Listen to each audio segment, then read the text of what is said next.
మైదా పిండి చాక్లెట్స్కి కావాల్సిన పదార్థాలు: మైదా పిండి,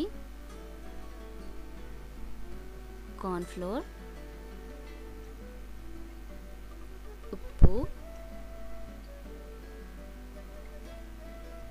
నూనె. తయారీ విధానము: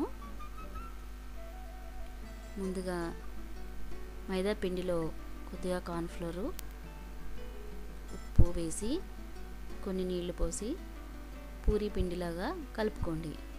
కలుపుకునే పిండిని బాల్స్లా చేసి వాటిని పూరీలాగా ఒత్తుకోండి.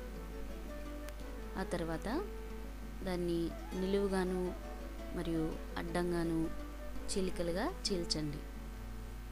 అలా చీలికల్ని 3-4 కలిపి చిన్నగా చివర్లు జత చేసి చాక్లెట్ షేప్లో చేసుకోండి. ఇప్పుడు కడాయిలో నూనె పోసి బాగా వేడి చేయండి. నూనె వేడెక్కాక చేసి పెట్టుకున్న మైదా చాక్లెట్స్ని వేసి బాగా దూరగా వేయించుకోండి.